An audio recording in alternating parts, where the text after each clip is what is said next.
Welcome to Meeple Mentor. I'm Jared, and we are about to play Stone Age. Let's take a look. I'll show you how. Feel free to pause the video as needed to follow along with your copy of the game. My goal is this video can not only teach you to play, but can be shown at the game table to help set up and teach the game at your next game session. As part of that goal, I've added chapter timestamps in the description to the different sections of the tutorial to easily recap relevant rules for you. Also, my copy of the game uses Top Shelf Gamer upgraded components. Make sure to subscribe and hit the notification bell below the video so you don't miss any of my latest content.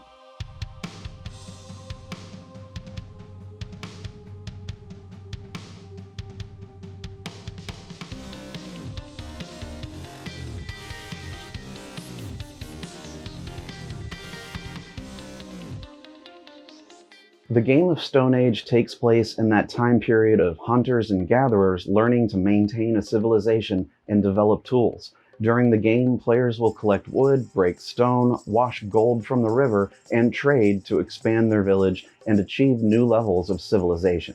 With enough planning and luck, you'll gain enough food to survive. Send your villager workers out to different areas to collect resources, hunt, and trade, and feed your population with the food you collected. If you can't feed them enough, you'll lose points or resources. Your majority of points will come from the civilization cards collected and buildings built, each having different scoring methods. Stone Age is a modern classic board game that uses the worker placement mechanism that has become quite popular since. Let's take a look at how to set it up. Place the main game board in the middle of the table. Sort the food tokens into food stacks and put them in the upper left corner of the board. They're all food resources, even though they appear different. The main difference is the values of each: 1s, 2s, 5s, and 10s. It's all just referred to as food. This spot is known as the hunting grounds. The wood resources are placed on the forest. The clay resources should go on the clay mound. Stone should sit in the corner at the quarry, and the gold should sit below it in the river. Sort the square tool tiles according to their values and place the stacks at these two spots in the village.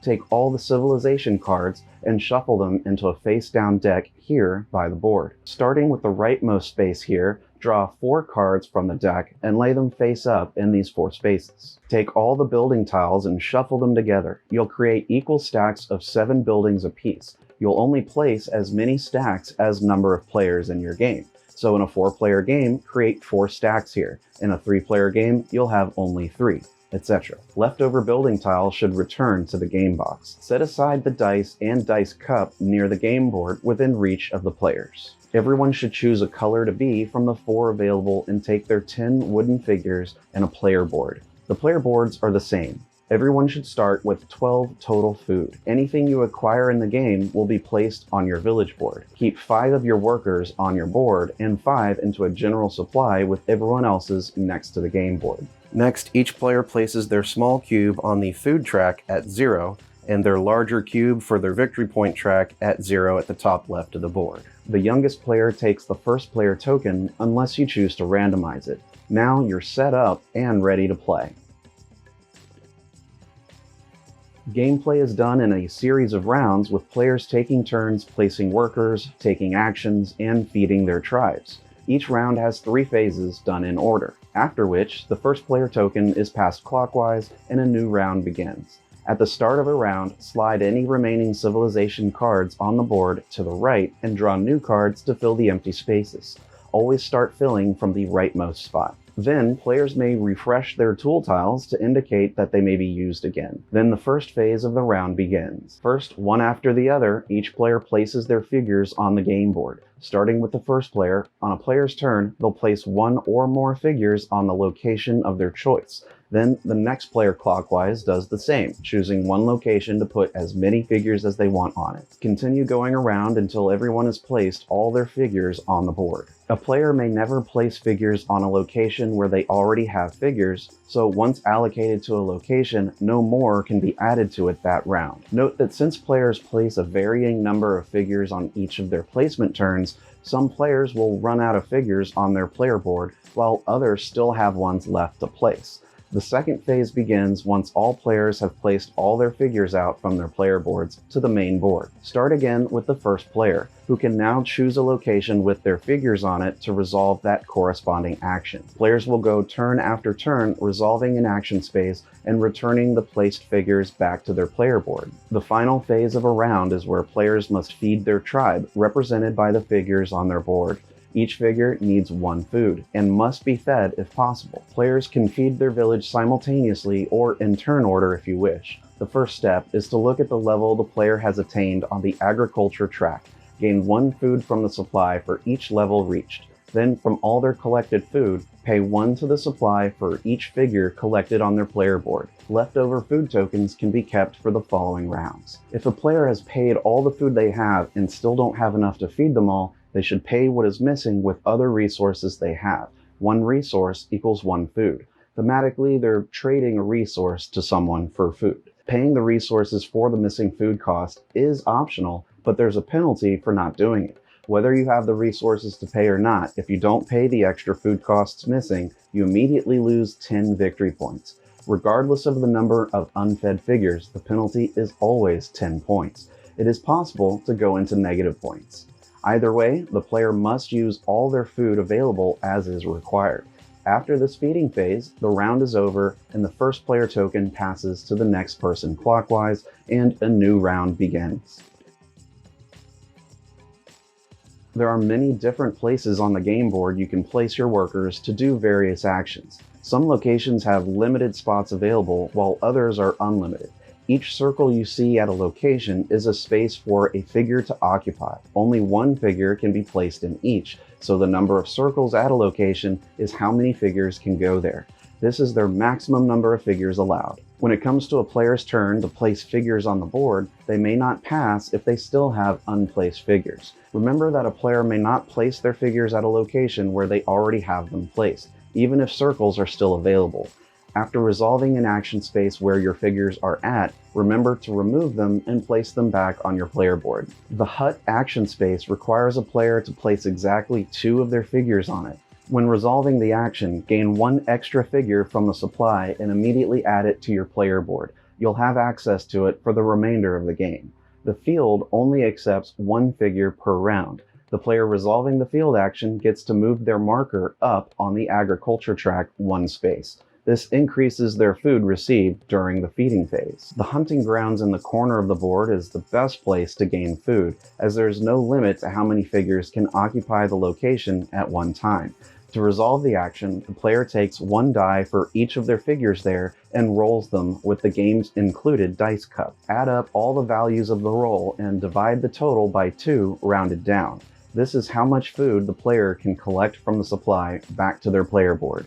Additionally, players may use 1 or more available tools from their player board to first adjust their rolled total before dividing. A tool's value is printed on it and can be tapped sideways to be added once per round to any roll. So if rolling an 11 while hunting, the player could choose to use a value 1 tool on their board to make it 12, thus allowing them to gain 6 food instead of 5. The 4 resource gathering locations on the board work very similarly to how the hunting grounds work. However, the forest, clay mound, quarry, and river locations can hold at maximum 7 figures from any combination of players. The forest locations action allows players to roll dice equal to the number of their figures there to try to gain the wood resource. The amount of wood gathered is the adjusted roll total divided by 3. The clay mound action gives you the clay resource after rolling, but the rolled result is divided by 4.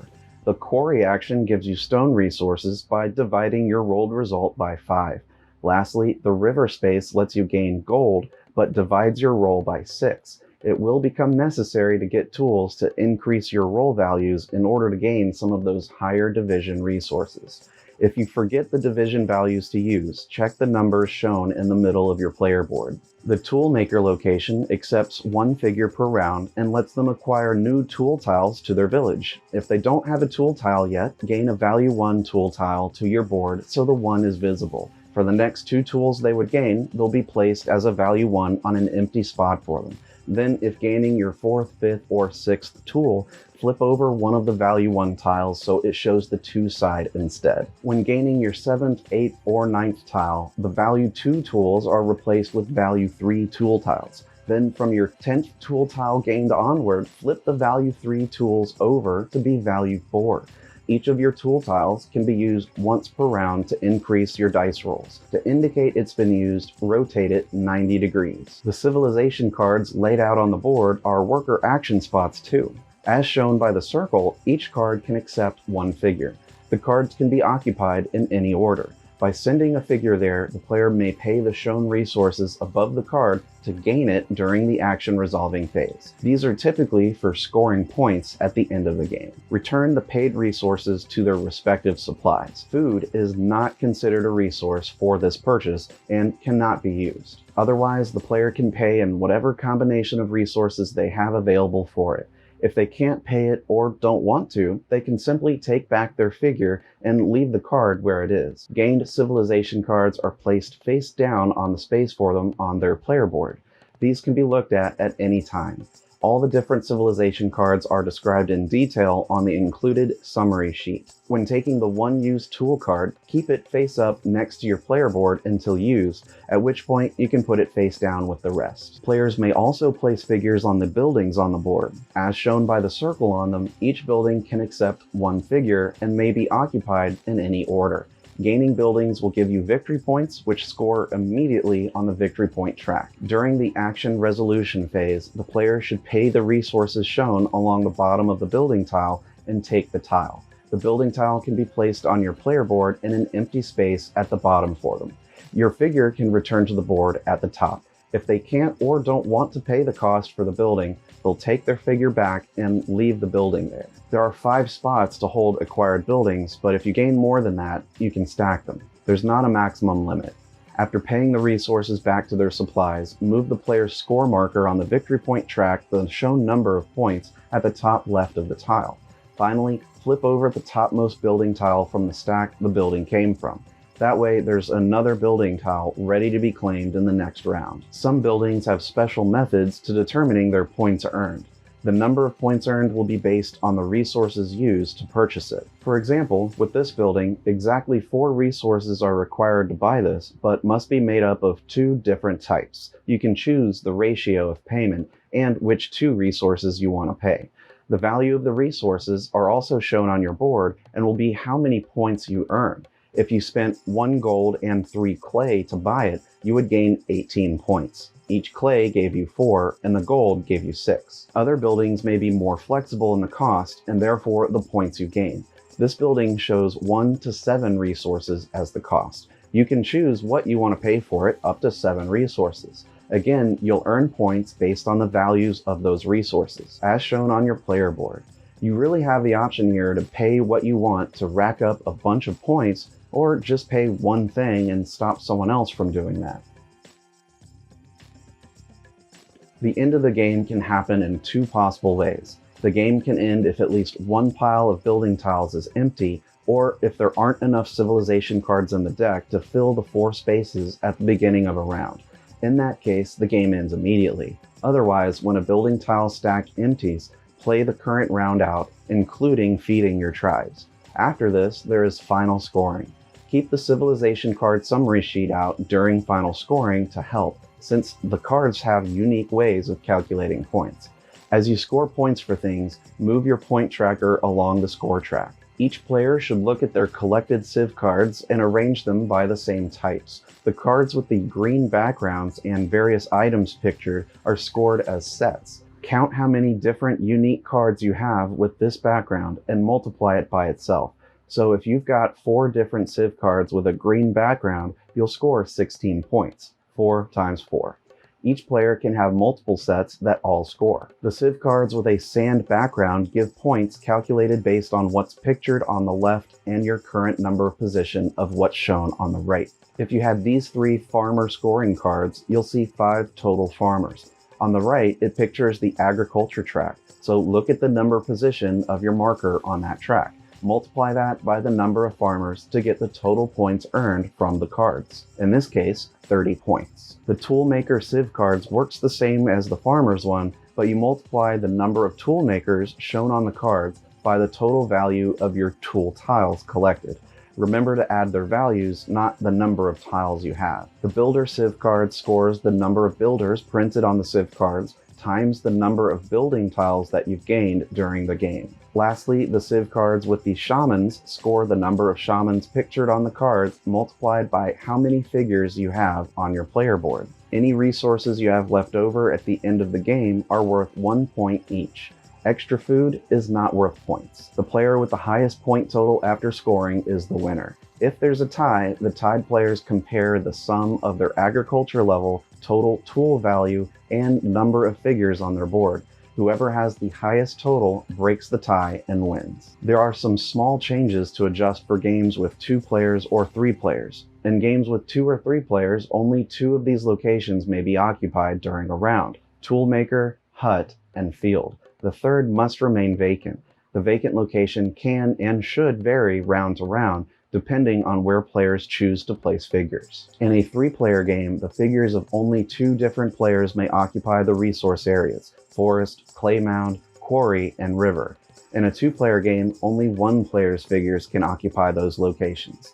The rest of the rules stay the same for all player counts. Keep the rulebook handy and check BoardGameGeek.com for FAQs and extra content. Check the video description for links to Top Shelf Gamer for token upgrades, Cloud Puncher Games for board game shelving, and Mr. Meeple t-shirts for cool board gaming shirts. The Meeple Mentor channel is now part of the board game community, the Gateway Network, made up of great upcoming board game content creators. The network includes Instagrammers, podcasters, YouTubers, artists, and more. Click the link in the video's description or head over to the Gateway Network's Instagram to find great new content. Thank you for watching this tutorial. Like and subscribe if you found this teaching helpful. Stick around to watch another Learn to Play video. And remember, teach when you can, but always be learning. See you next time.